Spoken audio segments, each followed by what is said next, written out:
Evening, folks. So we're live from Home Park. We're hoping to get this manager announcement tonight. So I'm back up here on my own. We got the guys in with us tonight. Yes. Evening, everybody. No, of course I'm not at Home Park. God, I'm not going to do that again. And no, there'll be no Black Range Rovers coming round tonight. Anyway, evening, everyone. Tonight we have on the Block 9 podcast Gavin, who joins us for the first time. I have mentioned Gavin a few times. We've gone to a couple of away games recently, and the poor sod has had to pit up with me in the car for hours. Evening, Gavin. How are we doing? Guys, yeah, all well, good. Thank you. Bit of a whirlwind day, trying to... Yeah, absolutely. And Andy, as always. Evening, Andy. How are we doing? Evening, mate. Lovely boy. It's all good, lovely boy. And Marcus, of course. How you doing, Marcus? Evening. How's it going? Yeah, good. Tonight? Well, we'll find out. I'm going to need everybody to be closely keeping their eyes on the channels out there. And Kyle, of course. How are we doing, Kyle? Evening, not too bad, mate. Yeah, I've got Sophie with me as well in the background who will be giving her viewpoint, I'm sure, throughout the live. So, yeah, let me get this jacket off because that is a bit too warm. So, no, Sophie's saying she's not going to do anything tonight. Fair enough. So, yeah, look, we're here. We're 7:30. There's still no manager announcement. It's gone from swinging back to Schumacher throughout the day to now going potentially, as the official Romano account has tweeted out, to Miron Muslic. Have I pronounced that right, guys? Yeah, seems bang on. Seems bang on, yeah. Usually. Spot on. Good. For breakfast, it's usually muesli. So, yeah, look, guys, we're just going to give some viewpoints. We've got some stuff on, obviously, on Miron to look at, and also, the new defender. Carl, can you please tell me how you pronounce that new left back's name? Timoteusz. So I wasn't far. No, you weren't far off. No, you weren't. Like a good shampoo. Like a good shampoo. Yeah. Timotei, yes. So, but just call him Tomek, or that'll be the easiest way to Tomek. do it. Fair enough. So yeah, so look, we could still hear something tonight. We don't know. I know the club were trying to get a signing done for before the Brentford game, and obviously that's not panned out so far. I think Nance, Carl, Andy, gents. I know a lot of you have the Argyle TV. Did Nance? What was the sort of giveaway Nance sort of suggested that it would happen today? Carl, what did you hear on that? He plays it pretty coy, doesn't he, Nance, in press conferences? So he didn't really give a lot away, but he didn't really say that they would be in charge either. So fair enough. Let's see what happens this evening if there's an announcement. But I don't think he'll be in the dugout anyway tomorrow, regardless. I still think it'll be Nance and Joe for tomorrow. Yeah, no, and that's always going to be typical, isn't it? When you come to an appointment so late in the day. I mean, the rumours. I mean, I've had a very hectic week at work because we're now going into these home-based stores. For those that don't know, I work at the Range head office, and I'm project. You've never mentioned that, Mike. You've never mentioned that. Well, I've got to get a plug in, and I'm coordinating these transitions to these home-based stores, and so I've been luckily very occupied for most of the week, but the rumours going around out there is crazy. And Andy, I think you've been trying to sort of chirp in on some of those as well, haven't you? Well, I didn't really try to imply. I posted, if you notice, I posted something about 5 o'clock or 5 hours ago, right, saying that the man was going to be oh wow, I like it. I want one. Where's mine? I want one. Saying that this. Yeah, where's ours? We'll come back to that. Go on, Andy. Favoritism, isn't it? Obviously. I posted about 5 hours ago that it was going to be Muslic that's going to be announced, and there I am. Yeah. Well, you also said to all of us, causing a bit of a stir, about 4:30, that Shuey was going to get announced at 5 o'clock. So got to keep the interest in. They're going to keep Marcus on his toes, you see. Well, more of a meltdown, wasn't it? Well, I tell you what we'll do to start with, because let's just deal in facts. And the facts at the moment, when I can get my mouse to come back on my screen, is that we do have that new signing, Tomek or whatever we said there. And I think, Gavin, I'll come to you now. He looks like an exciting signing. Obviously, he's one of those where you think, let me just get rid of us on the bottom there. I can tell the club deserves to be higher, he said. I'm looking forward to helping the club to get into a better position. Well, he's got a lot of work to do to get us out of this situation, hasn't he, Gav? Yeah, look, he's a grafter. He clearly likes to tackle. The photo I shared with you, it's him just in a pair of shorts. There isn't much skin left from those tattoos. And I want one blind and very dark alley, let me put it that way. And I think something that we've been missing for a long time is be able to take it to teams. We were bullied far too many times last year, in my opinion. So I with the ball, he wins a lot of duels. He's fast, he's aggressive. I think he's everything Bally up then to play elsewhere, which I think is also another really strong sort of plus to the signing. Yeah, I'm just going to bring up my screen share if I can get it on the right piece there. So let's stick us over to the right again. For those that can see off the FOTMob sort of stats, I like this 99% chances noted on the right-hand side there. It was 71% shot attempts. So the guy clearly can make a pass, which is going to be very welcome. There's some basic stats from this season, but not too much to go by. I mean, Marcus, what's your initial thoughts on the new signing? He's very good. He gives a good cross. He likes to cross. He likes to shoot from distance. Some like what Gav says. We've lacked power in the defence. He adds that. So all in all, you got a Polish international. You can't go far wrong. Yeah, no, I think he's exciting. Considering the situation that we've got, where we're looking for players back there as well. Ideally a centre back at some point, but I think this is a good signing, Andy, isn't it? So one looking forward to. I wonder if he'll get in the squad tomorrow. Who knows? It's a chance to give some players like him and Bader a bit of a run out, really, before we get to the league fixture.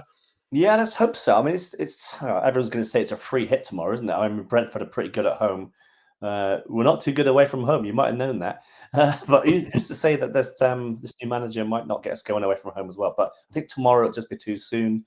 And in the words of Marcus, but regardless of sort of Pukash, he's going to fire bare his shoulders, lovely boy. He's a big lad. He's a big unit, and he's going to cause a few problems, isn't he? Yeah, no, it's good. It's the fact that we're also still, Carl, signing players. Obviously Bader, as we've talked about on this show recently, was sort of almost done, signed and sealed. After the summer window closed. So no surprise that firmed up and went through. But yeah, to get another signing before a manager joins is not the usual practice you do. But I think in fairness to Argyle, as I just remove this image off my face, in fairness to Argyle, you've got to do something, haven't you? Because you don't know what's going to happen from the manager point of view. I mean, the football club still has to run. It still has to do its due diligence on players. We still have to go out into the market and get players, regardless if there's a manager here. So we still would have had a list, obviously data driven, I expect, as usual, to get players in. So yeah, I like what I've seen from him. I know YouTube clips on everything. We've seen so many good ones in the past, and players have been poor once they've joined us. But he looks strong. He looks strong in a tackle. He looks like he can put a decent ball into the box. He's got a few assists this season. Got an eye for goal as well. And he's kind of that, I don't want to swear, but he's that nasty, that we've been missing this season. And if he can shore us up, what are you looking for? Yeah. And he's obviously got quite a few appearances for Poland. So I have obviously heard of him through the national team, but I've not actually physically seen him play. So but I'm looking forward to watching him. Yeah, I'm just trying to adjust the screens there as I get used to all the multiple things going on. So do we hear anything in terms of fees, anyone? No, just loan to buy, isn't it? Like TJ. Oh, of course, yeah. So it'll be interesting. Which again is still not a bad thing. If the whoever this manager is that comes in, at the end of the day, if things don't pan out the situation might change anyway for the player. So it's a good option to have loan to buys, because we can look at each other, and if it works, it works. If it doesn't, we can send them back. So same like Gray on the short term contract. I don't think that was going to really work long term, was it? So No, absolutely. And speaking of loans, obviously, Gavin, you reminded me in the car when we were coming back from Stoke that JB's loan recall date was the 7th. Obviously, that's passed. So I believe then that automatically triggers that he will stay on then, as they haven't taken it up until the end of the season. Would that be right, Gavin? So I think we got caught with our pants down last year, didn't we? 2 or 3 times, Cundall, KKH, where we just said, take them back on the 31st if you like. I can leave us high and dry. Self-learned, isn't it? And this year it was you got 7 days. If you want to take them back, you got to the 7th. If you don't, that's gone past. And JB's with us, which I think he's growing every game. Is it? Yeah, no, absolutely. I mean, we've talked about him a lot. I think, in our last pod, we discussed about the fact that him and Randall have, played a lot of minutes, and you could tell both of them were sort of feeling that, I think, and, physically and mentally with everything that's gone on. So, hopefully they've had a bit more of a rest, and able to recuperate, and because I think JB, is a great player and is a good asset to have in the squad. Andy, I think all of us on here can sort of agree with that. But yeah, your views on JB? Yeah, he's improved since last season. When we had him last season with us, he's very much improved as a player. He's a lot more forward thinking. I think he's played a part with England under 21s and doing really well.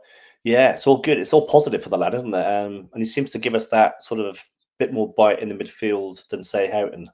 And I'm not going to have a go at Houghton tonight because, I'm going to go at Houghton. He just brings more, doesn't he? JB. Yeah, he's one that we said, could he go in January? I mean, obviously, just speaking of transfers in general, nothing more has come out on Hardy and those rumours there. So that's gone quiet. Which on one hand is a good thing. To reiterate, Hardy, although he hasn't had the sort of finishing prowess that he's used to, and all the changes, he's no doubt still an absolutely brilliant striker for the club. Go on, Marcus. Already out for another 3 weeks, so that might affect it. Oh, wow. Okay, right. That's what they said, 2 to 3 weeks. Yeah, this is me still being buried in work all week. So is that what it is now, is it? With regard to Harvey, we've got a player in there now, Pukash, who's a forward player. And you've said in your sort of stats just now that he can find a pass and pick a pass. He's a good player. He's got good feet, this guy. I saw his reel, and he's amazing. So, and with Bader in there as well, it's just like, wow. And then Sissoko coming back. He's going to get the service. Yeah. Yeah, no, absolutely. And, sort of, I see that I've been linked to Blackburn Rovers. So today, I said to you boys, I've still got it. Yes, of course, I'm referring to Adam Forshaw as Kevin, Evening Kevin, has put out there. Has that deal got any legs? I don't know. But, at the end of the day, I know there's not many fans of Forshaw, Carl, at the moment, is there? And sort of, I have my views on him, which I've given over a few times beside, sort of looking like him. I wish I was as fit. Go on, Carl. What do you think on this one? I think his agent, he must be the best in the business. To get a move to Blackburn at this stage of his career on the season he's had is remarkable. So top work to his agent. But yeah, if it gets him off our books and we can sign a decent replacement, then yeah, I'm all for it. Yeah, no, absolutely. And Marcus, you wouldn't be sad to see him go either, I suppose. No, good riddance, in my opinion. He's useless. Don't hold back, Marcus. Don't hold back, mate. Yeah, exactly. Because I'll tell you one thing. Most people who's working would love that agent to get them extra pay. I'll tell you that. Because he's a genius. Because, but what I'm looking at, it looks like we've got this policy of get one in, one out. So obviously they're getting rid of players to bring somebody else in. Yeah, which look, I think we will pick up on the chairman's statement a little bit later. Sort of better late than never in one sense with that. But the one thing that you can't sort of forgo is that he's accepting that they himself and other owners of the with shares have got to put their hands in their pockets, and obviously, of course, he will be digging the deepest. So but this is the situation we're facing. He touches upon it in his statement, with the fact that, you could easily just spend and spend and spend and then spiral your way out of control and it could backfire. So, and we know we do need to offload some players where we can. So for sure, if that is true, then you got to say that'll be another great bit of business done by the club. So, so yeah, any other thoughts on the transfer market? Has anybody seen a sniff of anything else going on out there? It's a Peterborough centre midfielder. It's all quiet on the Wickham centre back as well, hasn't it? I think we're still in the market for another centre back. So. The centre back's not starting tonight for Wickham, which is interesting. No, No, Lowe's not starting tonight. Joe Lowe, isn't it? Yeah. Low, yeah, something low, isn't it? 6'6", I think. Was 6'5". 6 foot. I saw someone 6'8". No, I think that's the midfielder, isn't it? Or what? Yeah, they're both tall anyway. They're both basketball players. So set piece work. You never know. Yeah, no, it's well, look, it's going to get more frantic, and look, I can't promise that we won't do. When I say we, and I did drag Carl, I can't say that we won't do a deadline transfer day at Home Park. Although the weather, compared to the summer, is definitely not more favourable. It was a good laugh at the end of the day. The kids had a good time kicking the ball about up there and doing the lights on TikTok and that. I'll brave it, Mike. I'll brave it. I'll come up there. Yeah, well, hey, anybody's welcome. And yes, that is where the Land Rover rumour came from, which was the joke at the start. Before we carry on, I just want to say welcome everybody that's joined us tonight. Look, we thought we would do a little bit of a news update tonight, before the Brentford game tomorrow. And of course, were we hoping that we were going to know the manager by now? Of course we were. And it might still happen. Who knows? But yes, appreciate you coming and joining us as a Block 9 podcast. If it's your first time with us tonight, we started this off originally, just a bit of background as a HP source for those that can remember that and the famous incident. And then we took it offline and went on to TikTok as the Block 9 podcast, where we did nearly 20, I think, sessions on there. And then decided to bring it across. TikTok's an interesting one, changed a few things as these platforms do. So we decided to come on to a streaming platform where we can beam this to Facebook, currently on my X and YouTube. So look, and bring you, we just want to bring our own little style to it. There's nothing serious about what we do. We like to have a bit of a laugh and a joke as well, clearly based on the start to this show. And the last one, if you joined us for the Stoke post-match analysis. So yeah, look, give us all a like and a follow. You got the Block 9 at YouTube, the Block 9 podcast, the same with X. We're on Blue Sky and all that new app and jazz. And actually, Carl, can you just retweet the fact that we're live on Blue Sky on here, please? I can do that right this second. I just realised I forgot to do that. So yeah, and give us retweet and get this out there.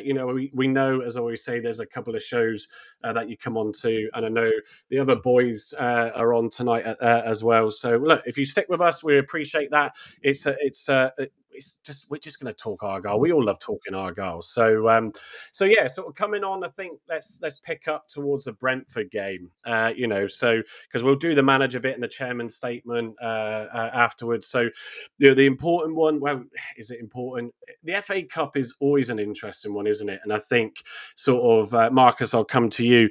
Anything can happen, but one thing we did know last season is it really, where's he gone? He's disappeared. So Andy, come to me instead if you want. I'm here. Decided to jump out, but it certainly caused us an issue, really, didn't it, with the Leeds game and the replay, and the extra time, and probably didn't help foster all the situation. We still played up, obviously, of course, but that's the downside to this with the FA Cup these days, isn't it? Yeah, it's we'll always say that it's one of those free hits, isn't it? Brentford, as I said earlier on, they're a good side, doing quite well in the Premiership. Haven't lost too many at home. We haven't won too many away from home, so it's going to be a tough test for us, no doubt about that. And I think they're going to field a strong side as well. It's going to be silverware, potential silverware for them if they do. Saying that, we've got to go there believing. We've been to places like Chelsea, we've been to Liverpool and put performances on. We've been away and performed Birmingham. When Ryan Lawsey scored in injury time or extra time. So we can go and cause a shock. The FA Cup's got a lot of beauty about it, hasn't it? There's always going to be shocks in the FA Cup. Why not us? But I just don't think it's going to happen. Well, Andy, there will be a shock. Will it be double-digit goals we concede in this game? Do you reckon? No, I don't think it'll be double digits. I think we're better than that. No, I think we're better than that. We were licking goals with Mr. Rooney because I just don't know what went wrong with our training there. We were licking goals for fun. And it's funny, when Gibson left, we didn't concede too many, did we? We've only conceded 2 since he's left. So one. Sorry, yeah, you're right. Sorry, Gav. So we've got a good chance. We've got a chance, as good a chance as anyone, Yeah, and obviously we're hopefully, like I said, with the Tomek. I'm trying to think of this name in my head now, but obviously also Badu. So I mean, Gavin, the whole. I think for us, when you're in the Championship, you get to that third round, and it's a great place to be because you could get a big name club that you draw against, or you'll get some of the low leagues, and it's almost like, oh dear, there's going to be a jinx there. But it's like, when you're in the situation that we're in, the focus clearly has to be on the league, and that's going to be an interesting one for Nance and Edwards tomorrow, because either way, they're going to be picking that lineup. So how do you think they'll approach that game tomorrow? With the situation that we're in, I think it's a breath of fresh air, isn't it? It's clear the slate, pressure on getting any points. We've just about to appoint a new manager. We've got 2 very good who are going to want to prove themselves and show the world what they're about. And I think it'll just be a mind reset. Turn up with some positive attitude, stick to the game plan, see what happens. That day at Chelsea will stick in my memory for a long time because all around us, we were every 5 minutes going, we still haven't conceded. So, and they basically, I think the Chelsea was their sort of pretty much their Premier League 11. So the FA Cup does silly things, doesn't it? And Sheffield United's game last night, I think 6,000 or 5,000 there on the ground, and they both played reserve teams. Yeah. It happens. So I think if we turn up, I think they'll play as strong as they can without burning people about Tuesday night as well, and showing the new manager, whoever that is, what they're about. We'll go there with some positivity, and what's the worst that can happen? But it certainly won't be a Cardiff or a. Yeah. I just remember that League Cup match last season was at Crystal Palace. We played at Home Park and we were 2-0 up and we were all over them. And they had to bring on the big guns to come and beat us. But we gave them a game. Come on, and it's just whatever team turns up, the more determined you want. I mean, Nargal will want silverware as well. We're not going to sort of take this lightly.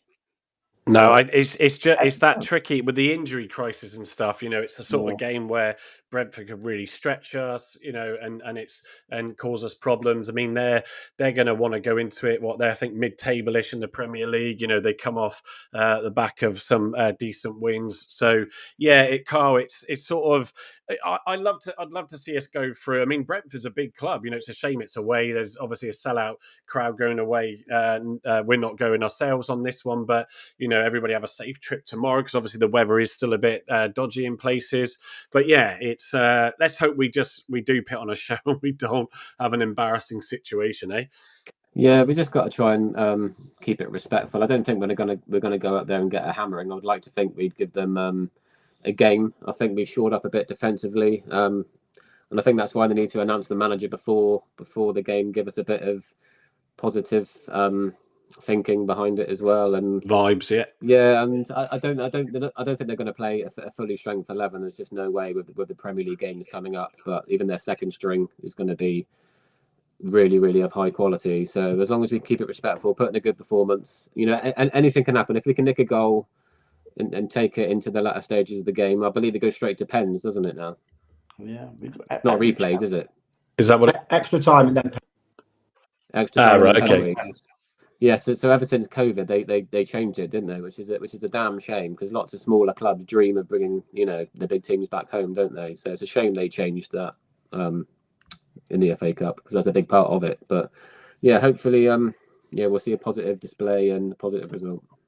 Yeah, no, absolutely. It's she'll watch it through various means, but it's. I'm looking forward to it. You just hope that we can put a good sort of fight in, and we don't end up going to extra time or penalties because of just the energy that saps. Well, I hope we do, because that means we put in a good performance. If we get to that no, stage. don't get me wrong. Yeah, absolutely. But with such an important game coming up next. And don't forget, I think we'll give us our second string more of a Houghton. I expect will play tomorrow. I don't know if we go with Hazard or Grimshaw, but we'll see some fringe players start ourselves anyway. So it was interesting that Houghton was as long as he's unstart Houghton was right. Yeah, it was Houghton did the internal club preview.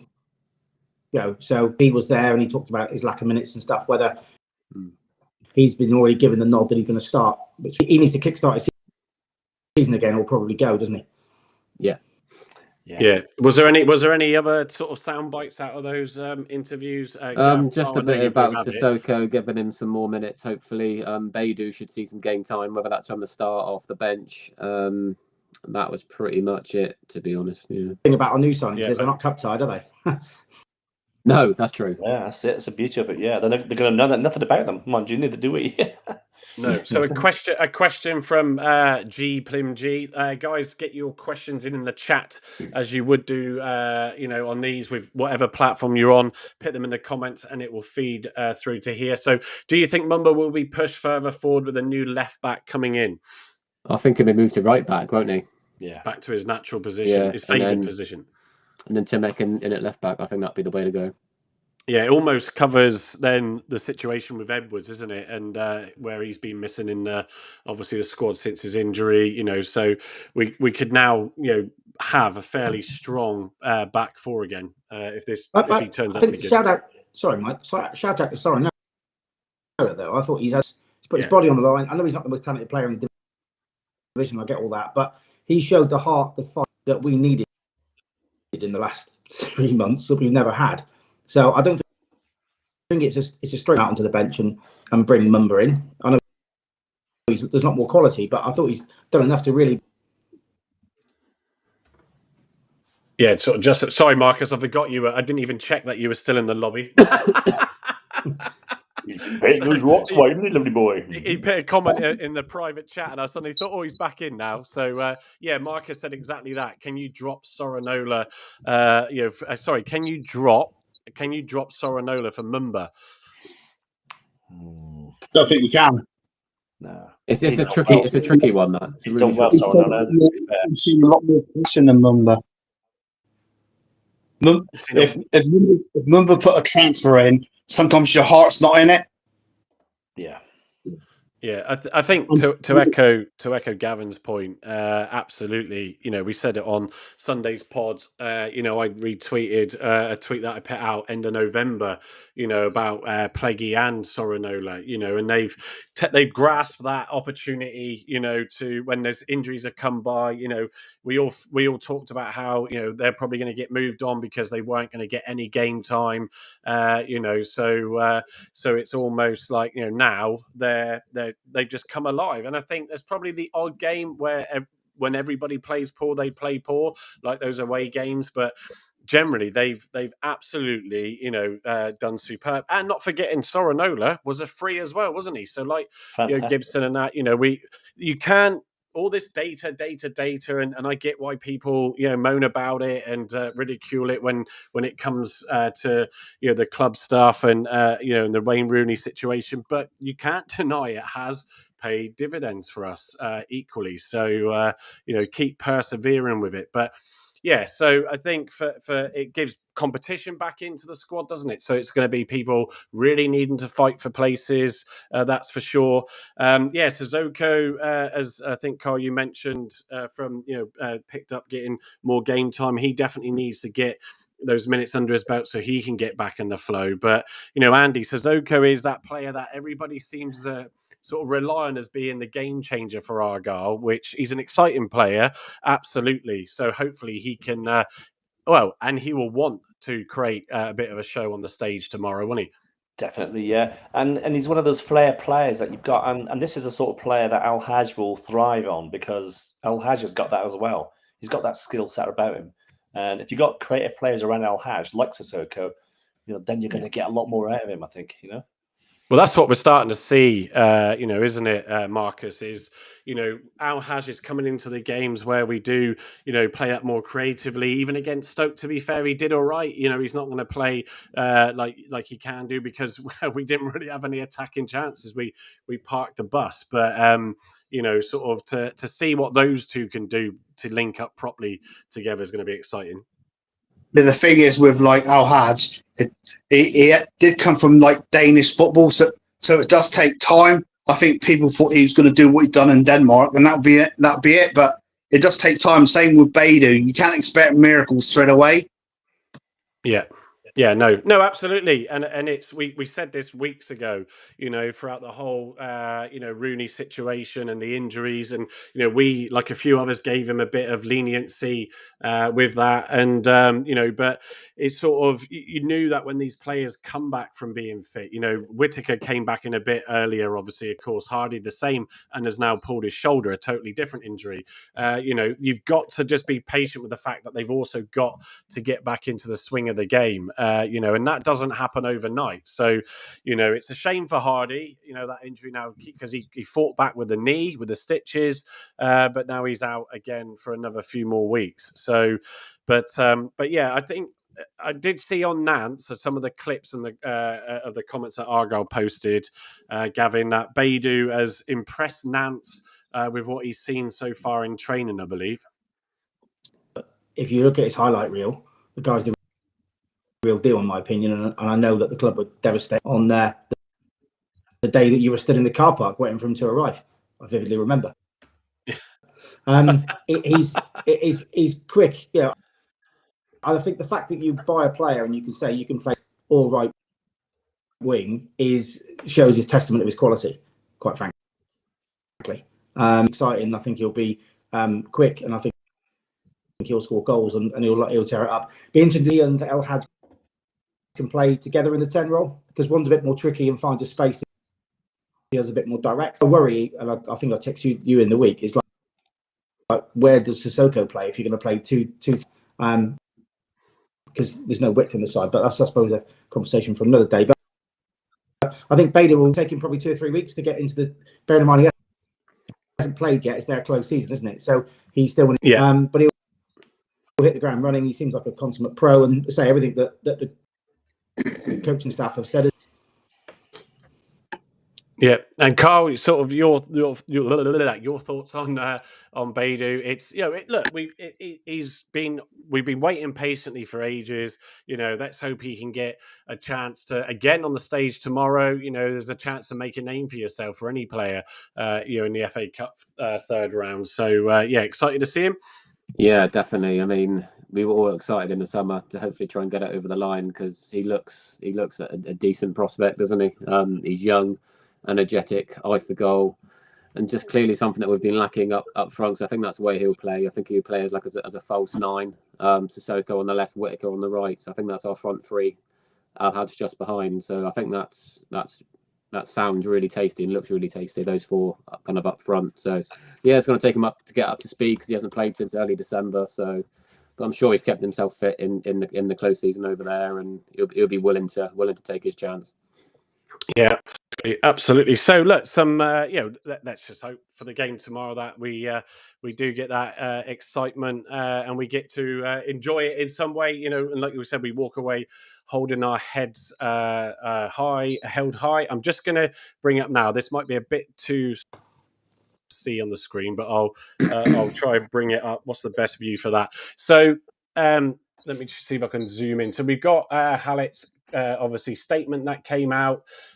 We know that everybody's been waiting on this. We said it in our pod the other day, our live session, that I think there's a lot. I get everybody has views and opinions, and it is what it is. But I think some of the sort of slander directed at Simon Hallett, is not being called for. It's a difficult situation. He's a fan, as I've always said. He's a massive Argyle fan. He's in the fortunate position that we would all absolutely love to be in, to be able to buy into your own football club. He's got that. The 5-year plan originally, we achieved it in a few years. We then obviously boosted again. It's all sort of a sudden surge of success, which is fantastic. But when you're building the club to be stable in that progression, situations like getting yourself unbalanced by the Schumacher, when he left, and will he come back still? Who knows? We still don't know yet. So it's all the disruption, the Foster at the time, the appointment through the January transfer window is never good. That clearly didn't work out. And then obviously the big gamble with Rooney. And as I've seen pointed out, there is a bit of a contradiction on a section within this statement. But all in all, you just can't. The guy, Mr. Hallett, has definitely got the club infrastructure. I know some people don't like that word, but he's built the stability of the business of the club by doing that, and that will pay dividends coming. Even if we go down, it's not going to be as bad as it was under the last tenure that we had when we were last in the Championship. Anyway, so he says, as I just moved my microphone over, I'd like to thank every member of the Green Army for their continuing extraordinary support in what has been a difficult year.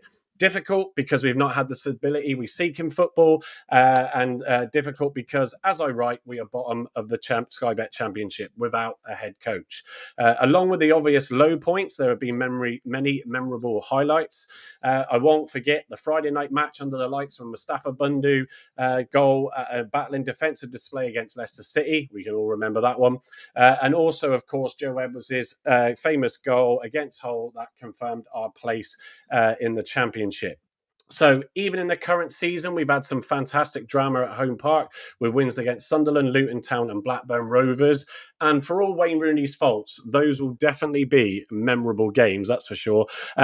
Despite or perhaps because of the turmoil and the danger, 23-24 was a memorable season, reminding us what a wonderful division the Championship is at the pinnacle of the English Football League. And I think, in fairness, we've said this many a time, probably one of the best leagues, if not the best league in Europe. So make no mistake, he said, we want to stay in it, and everyone at the club is focused on doing so. Now, just on that point alone, I'll stop there. There's no doubt whatsoever that they are not trying to do everything they can to make the right decisions and ensure the club stays in this league. I know the yo-yo comment has come up before, but, Carl, I'll come to you on this bit first. You can't think that anybody wants to do anything but fight to keep us in this league. But you've got to be sensible. You can't just chuck millions and millions and millions at it. No, you can't. And we haven't got millions and millions and millions to chuck at it until this investment gets over the line. We still don't know if it's going to get completed this January or not. But I know he said he's going to put money in himself to give us the funds available anyway. So, but yeah, the statement needed to happen. I don't think it gave us much that we didn't already know. I wish he went into kind of the Rooney, the hiring a bit more, maybe not apologise, but go kind of explain their reasoning, kind of hiring him and why they gave him that long. And we all wanted it to work, didn't we? When he was hired, we all a bit shocked at his appointment, and we all wanted it to work, and we wanted to back him. And those early games suggested that we had some good performances, picked up some good results. Whether the injuries did derail us, I don't know. Whether we still had Edwards and Sissoko on the pitch, they would have given us a bit more fight and a bit more points on the board. Who knows? But I keep going back to that Simon Jordan interview where I don't like the bloke, but he was bang on in his questioning to Simon Hallett, and just a few days ago, the interview on TalkSport as well. What was the reasoning? And he says it wasn't about PR, and then on the other hand, the talk about the Netflix documentary, and all that's been cancelled. So that's the point. Yeah, this is the point, kind of the grey area where we want the answers on. year we didn't kind of get that, did we? So, and the whole Dewsnip thing as well, still no announcement, which makes me believe, is he still going to be there? I don't know. I mean, Gavin, you sort of deal with businesses as a consultant. We had a good chat about what you do as well, so you didn't just have to listen to everything that I've done in my career. Not that much. So yeah, look, yes, we know this statement was late. We both said that when we were chatting the other day, didn't we? I felt also that actually he should have put out a video. I think video messages are equally very powerful. It's good for the fans to see the chairman does actually exist. Of course he does. But yeah, how do you sort of read all that situation from last year? 2 weeks too late, the statement. I think they should have put something out probably the weekend away. I'm not saying that game, but certainly probably just after the Bristol City game, I would assume. In terms of the investment piece, the challenge is going to, the capital value of the business is predicated on what league they sit in, because a rebel clubs are valued. So the challenge now is, if you're going to put your hard-earned cash in new shares, that's what it'll be probably. So they won't buy them from Simon. They'll create new shares and dilute everyone down. A business that's potentially worth, let's say, 40 million quid, and then if on the 1st of May, so you've basically doubly paid for the shares that you're about to buy. So Simon rightly has put his hand in his pocket now, along with the American Green survivors. My gut feel is that this investment won't get over the line until they know what division they're going to be. Go on a run now and be comfortable with 5 games to go. But my suggestion would be, my guess is it's going to be. I think it'll happen, but I think it'll happen once they know where they're going to be next year. Yeah, absolutely. And I think that's, the whole investment piece, he does mention it in there. I mean, I'll read on to a couple more sections, and then Andy, come to you for your views on these next bits. But, as he said, I think we've, although we have not yet completed the transaction with the new investor, I, together with the partners at minority shareholder Argyle Green, will provide the funds to give us the greatest possible chance to improve the squad during the January transfer window. I think we have already shown with the commitment by breaking our transfer record again and signing Michael Baidoo. We hope to be able to give you more good news in the coming weeks. And of course, the killer one, we also hope to be able to announce our new head coach in the very near future.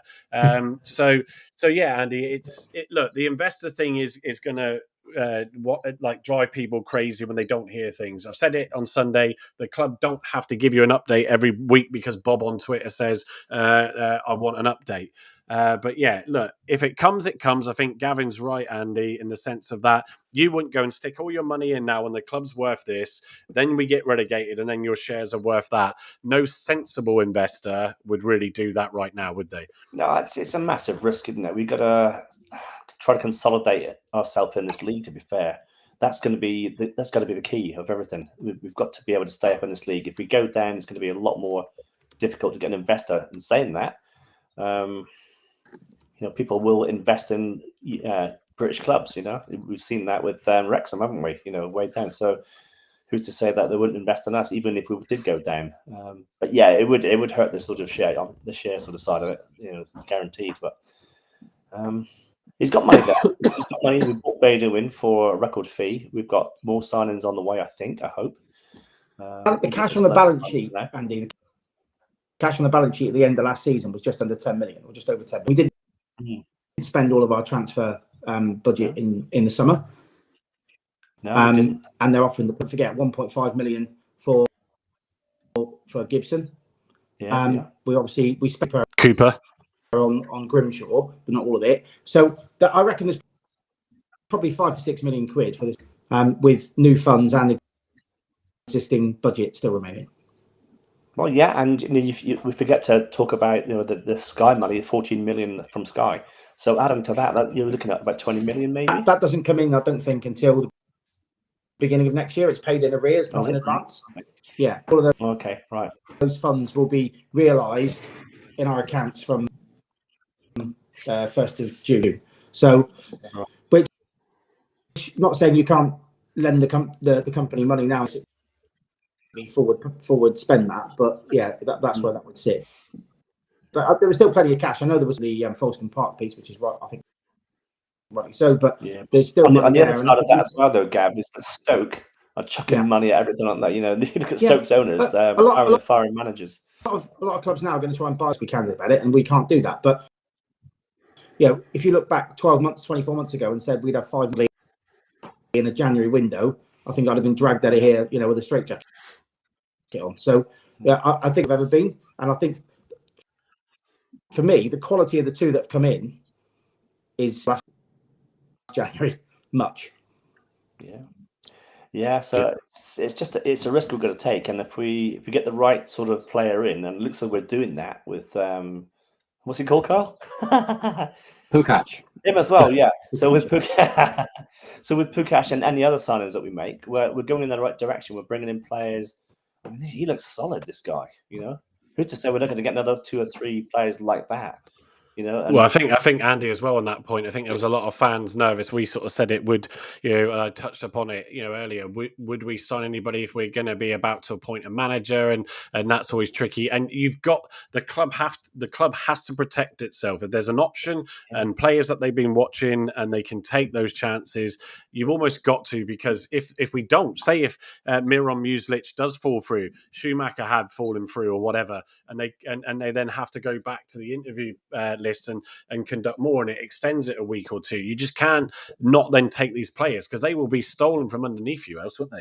Yeah, and by all accounts, there has been sniffed around by Stoke and Hull as well, and a couple of other clubs in the Championship, and we managed to get him here. So why would he want to come here? That's the question. Why would he want to go to someone who higher up the league, Stoke, or Did you see his interview? His welcome interview? He basically asked why Argyle, and he said, because you wanted me, you sought me out, and I felt need to feel needed, which I thought was a real absolutely to Jimmy D and the recruitment team, that they've managed to give him that feeling. That's important as well, Gav, isn't it? Because we did the same with Whittaker, didn't we? It was exactly the same with Whittaker. He felt wanted. That's why he's at his happy place. He's still here. This is his happy place. Absolutely. And you'd have to imagine Bader as well, because it would be knocking on his door despite us not having a manager. So Bader could have a pack of any club he wants, but he wanted to come to us, We'll wait and see what he turns out to be like first, because obviously we have this habit, because of the who we are, and we don't have the budget that every player we sign that's worth £1.50 or more, we seem to think is going to be the best player in the league. So, but touch wood, like we said, we've been lucky with Mumba, we've been lucky with smart, with the signings of like Mumba and Whittaker, and they've proven to be good. And it goes back to my point, and I said this, I thought it would be a little bit that way when Rooney signed, is sometimes the right player at the right club does work, and that's where, if you're spoilt for team selection, it's going to make it difficult, isn't it? Because if you've got players that are always getting in there first, and especially if they're 10-15 million pound players, and you're a 2-3 million pound player, and you're like trying to get in, I mean, all right, you're getting a decent pay packet, but I mean, that's got to be so frustrating, just not even on the bench in some cases. Just picking up the rest of the statement, we have moved quickly to identify head coaches with a track record of playing the kind of football that we want to see at Home Park, and a track record of improving the teams they inherit, which is where Miron Muslic comes. Stop there, Mike, because obviously Muslic, how he plays, isn't what Simon Hallett's saying in that statement, because I wouldn't say Muslic is kind of long ball, but a lot of his play is direct. So that again contradicts what he said in that statement as well. So we're going for a different play, unless he's going to embrace our way of playing and changes his ways. I don't know, but time will tell. So, well, the other thing to this statement, and why I said I felt a video would have been better for it, is, and I mean this with the greatest respect to Simon, but it sounds like Parkinson has pulled this together, send it over to him on email to check a few bits that are said in it, and it was probably done a week ago, and then they've decided to put it out this week. I don't know that. Maybe he's just done it on ChatGPT, Mike. We all know that, Gavin. Yeah. We're getting a big user of Gonna win it. ChatGPT now. So, but yeah, it does feel a little bit like that. So the timing of writing it versus what you're after, and if this Miron Muslic came out of nowhere, Yeah, you know, true. suddenly, a bit like Foster, Yeah. but so there is those sudden changes, because what we don't know is, does Schumacher want to come back? You know, do we want Schumacher? We've all heard of the rumours there. We'll pick up on that a bit more in a minute. But yeah, it is. They may well be scraping the bottom of a barrel in some cases in the nicest way. Having the resources, obviously, to buy the best players doesn't guarantee success, he said, but it certainly helps. And many coaches have benefited from clubs with much larger revenue bases than ours, or from shareholders willing to risk financial losses and consequent financial instability. And he highlights this. I think when the forum happened, I pulled up a stat on the sort of P&L of all the championship clubs, and it is frightening. Unless you've got owners like the Coats at Bet365, who literally could just do whatever with their money, regardless. We're not like, and I think they lose a staggering amount of 20 money million. each week. 20 million a year. 20 million a year, yeah. So still a lot of money each week equally. So, because they've got it. I think Denise Coates is paying herself just under £1 billion again, in a last set of results. So it's all right if you can get it. So yes, so he goes on to say this very much. As you all know, we have taken a different approach. We seek financial. Oh, sorry, the paragraph I missed. That is very much the case in the Championship, where the average losses are 25 million a year. And where a minimum of 3 clubs every year benefit from enormous parachute payments that follow relegation from the Premier League. You can't compete with that. But you can only do what you can do. And I think culture, and I think the bond of the squad. Argyle have benefited from those type of things over the years when we've had success, and it does get a little bit sort of turned on its head when a few changes go on, for sure.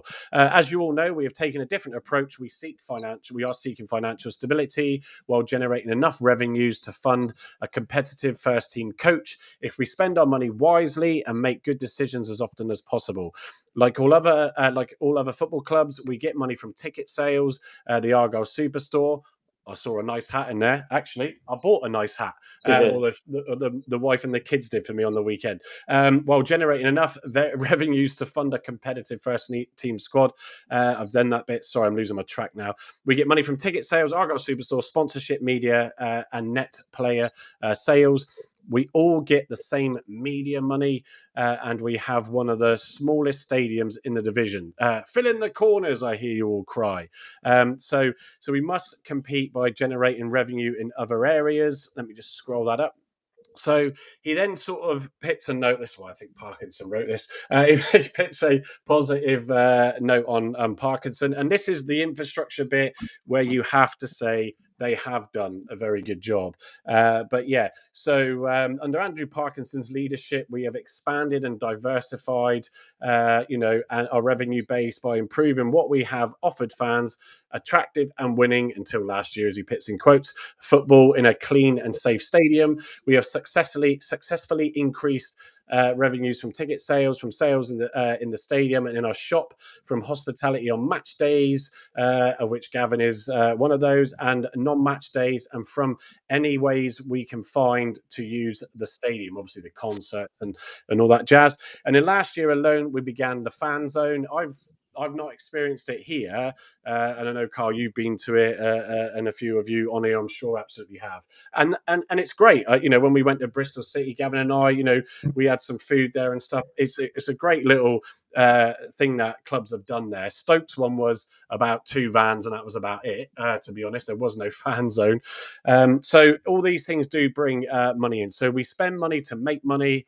The old saying, that is, on the first team squad, and all spending and investment must have a business case associated with it. It needs to generate a return. And I think that's where, sort of, Gavin, people do struggle, don't they? In terms of, just chuck money at it. We've got to be able to compete, stick a few million quid on a player. And I always say, if it was your money, you wouldn't do that. Unless you're, Ms. Coates, who's got billion a year of revenue. It's fine. Simon's net worth is about 65 million, I think. He's a potential. He's very wealthy, but in football terms, he's a potential pauper. And he's done very good. How the hell did he get that? Oh, it's the other one. He's done a very good job, I think, of balancing. You're on the computer. Bless the kids. If it's not Sophie at the start, it will be Sophia. If it's not Sophie, it's Sophia. Desmond makes an appearance. Oh dear. So you don't get this on Argo Life, do you? No, exactly. This is what makes it so unique, isn't it? Yeah. Go on, Gavin. No. Finish off if you can. So look, you got to spend your money wisely. We made this. They were minuscule compared to other clubs. We've managed to absorb that by having we've not gone into financial difficulty. We've not borrowed. We still haven't got any debt either. That's another thing that needs to be really taken into consideration. Still, which is very unusual. Yeah, let me just mute Carl for a second. Hang on. Yeah. Have you sorted yourself now, Carl? Yeah. So we had the duck on your head, and then we had Marcus's head at the bottom of your screen. So all quality productions here. Yeah, brilliant. Block 9 podcast. So and thank you. We still got a large audience. So just before I carry on, really appreciate that. I don't know if my camera will pick up my. It's not doing it. So we got. I'm using a Mac, so you get effects coming through as you do certain things, but it didn't work, so that was a fail. Anyway, so we'll move on. Get your comments in as well, guys. So let us know, what you think. I know everybody's been quite vocal on the whole running of the club this year, and also more importantly, the lack of transparency, which is why. For me, if I was advising Simon Hallett, I would have got a video done to go out alongside this. But at least we got something. Anyway, so just to finish off, so we have got the return will be available for investment in the first team squad, whether it will be the obvious fees and wages, but also anything that gives a greater chance to win. For example, better travel options, training facilities, sports science. I think that's the old adage, isn't it? Is our travel, our facilities, and all that sort of stuff. They're not going to be up there. We've developed, the brick fields. We've obviously developed Harper's Park, and these things will come. I mean, Christ, when Derek Adams joined, it was the training pitch was something to be less desired. That's for sure. So it's all going to take time and money. We need the club to buy the airport back, get the airport up and running again. That would bring a bit more to... Well, my son would personally appreciate that because he wants me to drag him up there every weekend. And it's like there's nothing going on. Yeah, it's not my kids, that's my wife this time. Was it? Yeah. So this year the squad will cost us over 14 million, even before we allow for spending in this transfer window. Just a few days ago, our squad cost 2.5 million, and that is a significant difference. They're all on big money in these leagues, which you have to just cater for. We always have a choice. We spend £1 today, and it's gone, or it can invest. If so, the returns can be spent for many years, and that's the point really that I'm making. And we've made tonight is that it's all about putting the club in a good position down the line, because if we do go down, we can weather that storm a bit. Whereas if you just be a bit more loose, you could say bye club, and that no one is safe from that these days in this current climate. At times like today, of course, a fine balance between the present and the future swings in favour of short-term demands. Hence, our beginning to spend in the transfer window. I've lost my place now. There we go. We have begun a programme of being more active in player trading, investing in players such as Bali Mumba, Morgan Whittaker, Rami Al-Haj, and now Beidou, and now Tomechi Panachu. I'll leave that one to Carl. It sounded more like Pikachu.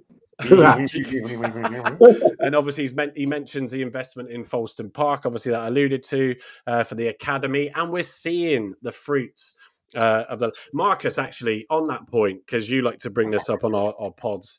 The academy has got some great talent coming through. They had a massive win, after going 2-0 up, being pegged back 2-2, winning in the penalty shootout against was it Luton? I've forgotten off the top of my head. Lincoln. Lincoln. Oh, Lincoln, thank you. And it began with an L. And obviously we've seen the likes of Tegan Finn, the likes of Caleb Roberts, the likes of why has he left my head? But anyway, you're an advocate. You're an advocate. Thank you. You're an advocate of the youth players. So that academy investment is showing is proving itself, isn't it? And also, I rate that Dan Holman, the goalkeeper, and he is a big goalkeeper. Yeah, 6'5". So, but Yeah, he's a big lad, isn't he? the thing is, though, I've always said this: to get that link, the trouble we've had with Isaka, we should have an under-21s to bridge that gap. Yeah, That's the only thing We'll I have would that, consider. Andy, as soon as the Folsom Park's available, we'll go to a Cat B academy, which means we can then have 120. Got good enough facilities, and we're in the Matic. We can't enter the clubs in those leagues. So this is been having that stopgap between 18s and the first team because there's no reserves. They need experience or 23, whichever. Yeah, because also I reckon we should, if we can get some players in, loan out Isaka and Caleb Roberts. Yeah. To like a League One side. Even League Two, I think it would still be a big jump for them. None of this Taunton or Tiverton rubbish, Yeah. Yeah. You've got to go to these other League One side or a top, League Two side. Exactly. I mean, I think my son trying to shoot me now. Look, I think now when this January came, I think Will Jenkins Davis should have been moved up to another level. Yes. Yeah. We don't seem to react quick enough to do things like that. Yeah. You can tell he's above. You can tell he's above the level of Torquay. They should have put him in like a League Two side. Yeah. We're a bit of a sleepy club then, aren't we? We seem to do things at, Jana pace, don't we? So very slowly. I mean, I suppose got to get it right. It is allowed to loan players outside Devon. I just don't think we realise that. Well, I think what's interesting there is if he brings some coaching team with him, it will free Nance up to go and actually have those conversations with those lower leagues. Feel like we've got enough resource. If you look at the way in the past we have relationships and clubs like that where we went up and we got Cundall and we got Kane Kessler Hayden dealt with their head of academy and their loan manager. That's part of his role. Yeah. But he's always too busy on the grass. So because we haven't got a big enough squad. So I think if you've got to force that to happen more often, and then you will be going to sort of some of those top end League Two and bottom end League One right run. Yeah. No, hang on, Ben. Yeah, sorry, I got my son in here now.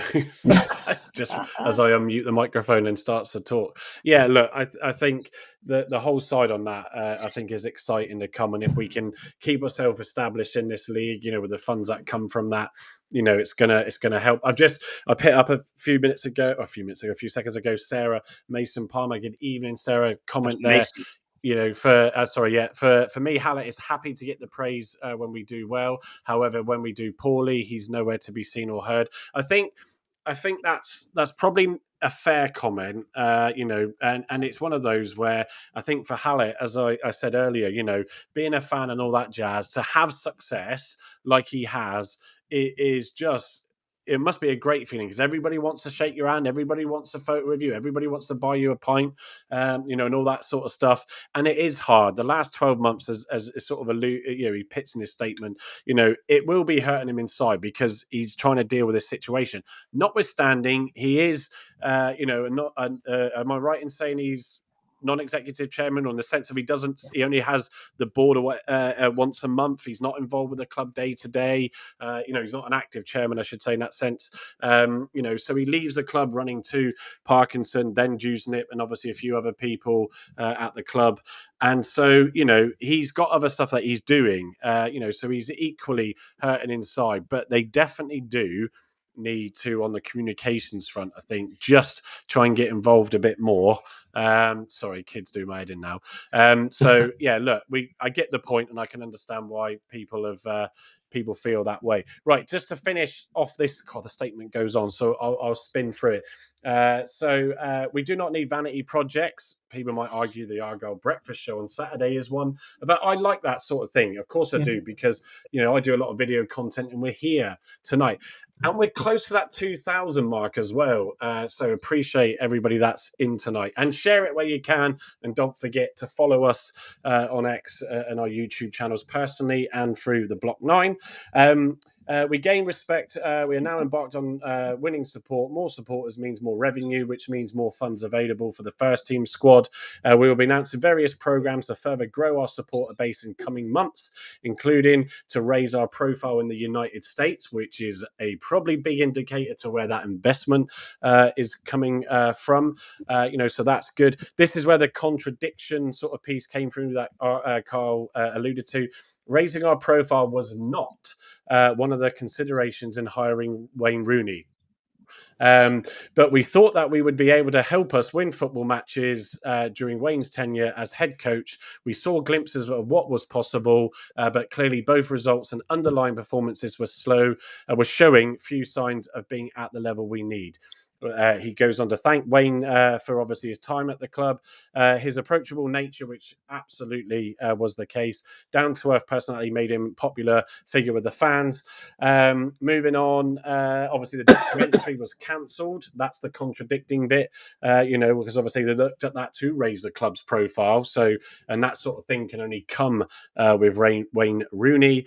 He also thanked Simon Ireland for the work that he's done in his brief time. Obviously, he came in after Foster was appointed. And yes, Ben's trying to stick his head up on my screen in the corner. I've always been clear that I could commit enough to enable us to get to the Championship. And this is important, really, because that success so quickly, is not something that he would have ever have accounted for financially. And personally, he's not going to go and risk himself on chucking money at it all. Leaving himself with nothing in his pocket. So, at the end of the day, I think as I scroll down to the sort of the final bits, turning back to the investment in the first team squad spending, we have many opportunities to expand Argyle's revenue bases and facilities, to raise the ceiling above what we can achieve, and finally raise the potential we all often talk about. So, a few things at the bottom. Apologies for being so opaque, to sort of note Sarah Mason Palmer's point, but we are simply not allowed to reveal the party concerned. As I said, until any deal was finalised, shareholders will provide those funds. So, he goes on to thank the support, that we've had, and the away fans. It has been incredible, the cost and the money travelling away. So, look, we've got a statement. Did he thank Neil Dewsnip at the end there, Mike? I might have missed that. Let me GPT. Can you sense anything about Dewsnip in here? I think it's pretty obvious with the Dewsnip situation, with Jimmy Dickinson coming out and giving the comment about Beidou at the time. I don't know if I've got it here, actually, or I've got a comment. I think it's from Nance, though. Where's my mouse gone? On that sign-in. Oh, where is it to? Let me push us over to the right. No, Jimmy Dickinson again.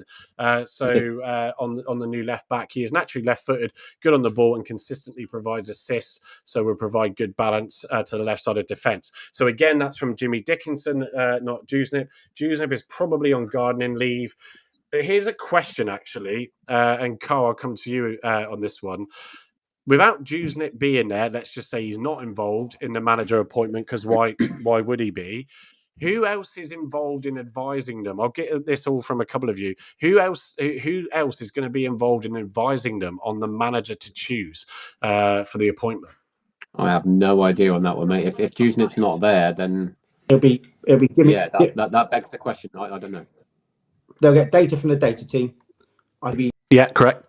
Sitting in the meetings, probably not contributing, but maybe having feedback. And I think because he was looking at body language and stuff, I believe, from the last set of interviews. So I think there'll be a small panel. At the end of the day, it's going to be Simon and Andy Parkinson make the decision, looking at what I'm seeing on Twitter. So, but they need I think they need a football Easter's gone, there isn't really a football guy on the board. Yeah, that's the thing, isn't it? So it's whether or not he's advising in the background to a degree, I'd be amazed. But it does. It could be why, Gavin, that they're taking a bit of extra time in not rushing the decision. Can I just butt in? I've just been sent a screenshot. Apparently, Myron Muslich is following Argyle on Instagram. Who is? Well, that's it. That's as good as a signature card. Done deal, isn't it? Carl. Done deal. That's as good as a wicker. Yeah. Now, can we confirm that it is his account and not a spoof account, Carl? Unless it's made by Andy, I'm not sure. Yeah, I'm not there. I'm not there either. I've been here. My hands are tied. Oh God, fun and games. So look, I'm going to wrap it up in a second because we've been going for just over an hour and 10. And it's been a good chat. Look, we're not able to break any news tonight. We just said he's following us on Instagram. That's breaking news. Well, is he following the Block Night podcast on Instagram? To be fair, I'm almost done with social media in this manager Just one situation. question, really. Sorry, go on, Marcus. Do you reckon it's Hudson going to be a new director of football? Don't know. If it's going to be something to do with American investors, Because he seemed to have popped up from nowhere, didn't he? Have him in place. Of course, a bit like several people's names. It only takes someone to start stirring the pot. So look, what? Trying to say again? No, exactly. Absolutely. So look, I think what we'll do is we will cut it there. I think it's, let's look forward to tomorrow at least. The whole manager and Twitter thing is going to drive us all on social media mad forever and a day. Let's try and see if we can put in a performance tomorrow, get behind the lads and the old typical saying and Edwards and Nance while they lead the boys out there, and try and get something from that game. Some good points put across. We'll hopefully, be able to come back on, potentially Sunday evening where it's a normal time for doing the game. As you can see, my son's taking the mickey out of me in the background. So, go on, Gav. Mike, I've just gone because I'm a big thing on there with my 53 followers, whatever I've got. Follow 75 people. One of them is Argyle. Oh, what was that last bit? I didn't get the feed. Another person he followed, Dickinson. Wonder how he's met him. Who?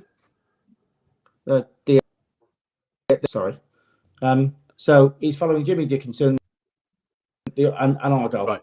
And also Fabrizio Romano. Who broke the story. Yeah. It's club officers and people who you've been in contact with. He's following, so I would imagine that inclusive without seeing a wet signature. So let's it's not too difficult to make up an account and assume that it's that person. No, this is him. Yes, this okay, is definitely Ben. Him. Yes, I'm definitely his account. Yeah, right, fair enough. Yeah, I'll be here, Marcus. Well, can you quickly check out Schumacher's account and just see if he's tweeting anything at the moment? So, but hey, look. On that note, we shall call it a night. I've got to go and sort Ben out before he starts annoying me anymore. Bless him. Yeah, exactly. So look, everybody, really, really appreciate you joining us again tonight. It's always, we do really appreciate it because it's a lot to get sort of ready for, a lot to get everybody's time together when you've got kids that you've got to sort out. Certainly, myself, Gavin, and Carl have a couple of young kids to deal with. But yeah, look, let's see what happens over the weekend. Join us again on Sunday where, we might have a positive result from the game and also from the management perspective. Gavin, really appreciate you coming on for your first live tonight. Nice to see you on, Gav. Thanks, guys. Yeah, good to see you, Gavin. And thanks for your warm welcome. Yeah, and I will be with Gavin on the Tuesday game against Oxford, and let's not forget that is a massive game on Tuesday and is more important than anything else. So to see us not have that gap grow anymore. So yeah, enjoy the rest of your weekend, folks. Carl, Marcus, Andy, thank you very much again. And don't forget, like I said, to give us a follow. You'll find me at The Crazy Pilgrim on all the relevant channels, Block 9 Podcast on YouTube, X and Facebook. You got Andy, Carl and all that as well. So come on and follow us. We'll all appreciate that. And look, have a good week.